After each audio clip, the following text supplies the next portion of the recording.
Sup lifters. So today I had to split my session in two, and that is why this is the title of the video. And it sucked. It absolutely sucked. I didn't like it. So I trained in the morning and I did my bench and my overhead press, and in the evening I did everything else. The only noticeable thing of today was how clean my bench press was and how grindy the reps were. I was very happy with how the bench press went today. There were some reps that actually flew up and some others that were extreme grinders. And I'm extremely happy with how I performed actually. I feel like that the heavier the weight gets, the more your body kinda tends to go towards the positions in which he can exert the most amount of power. I'm pretty sure that I lost a rep, meaning that I don't remember if it was in the third or in the fourth one, but I basically lifted my butt up in a single rep. So if you look at my butt, you will see it will come up sooner or later. So I didn't really count that. However, I did, yeah, it was this one, I think. So anyway, I did one more rep than the last training session. So it was quite well. And they were all decently controlled. I feel like I never slammed the weight onto my chest. And these are 75 kilograms. So I'm really getting close to kind of benching my body weight for reps, which is a really nice goal considering that right now I'm kind of bulked up. So I'm really happy with my bench press progression, really. What I'm not extremely content with, however, is the progression of my overhead press, but we will talk about that later. I'm kind of happy that sometimes my butt is lifting off the bench because that means that I'm using leg drive. So it means that I kind of learn how to use it. So that is a plus. I need to learn how much should I use it. As I said last time, I am now doing one extra back off set just to make up for the loss of tonnage, since right now I'm in the lower end of the reps of my rep progression, of my rep range. So I do one extra set of 8 reps with 65 kilograms in order to make up for the loss of tonnage. So I said that my overhead press isn't really progressing because today I did basically like 12, 12, 8, 9 or 10. I didn't take a picture and I am extremely tired today, so I really don't feel like going down to take a picture and upload it and everything else.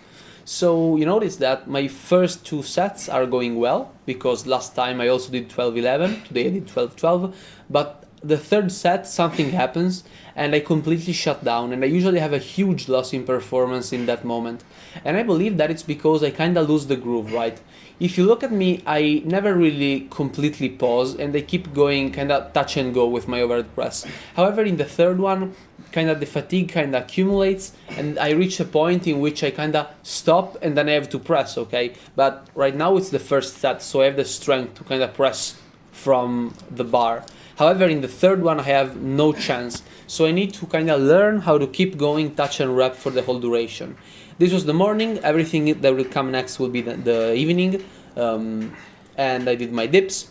They went decently. I think I did 12, 12, maybe 10, 9.5, something like that.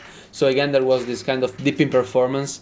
However, I also realized that basically having 2 different training sessions kind of really makes me unfocused during the second one, and I also kind of felt like shit before going. I felt like it was gonna be terrible. However, it wasn't that bad.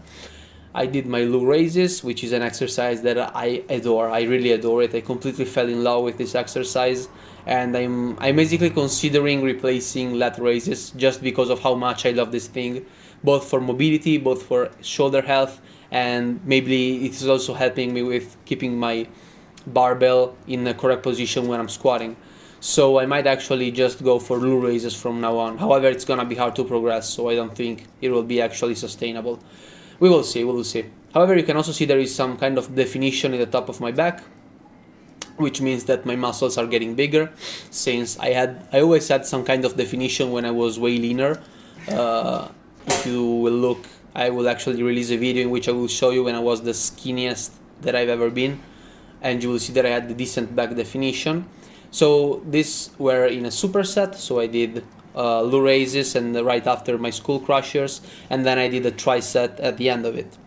So I really feel like that I want to kind of ditch my tricep pushdowns in favor of just the skull crushers, because I feel like they work better and I don't really need anything else.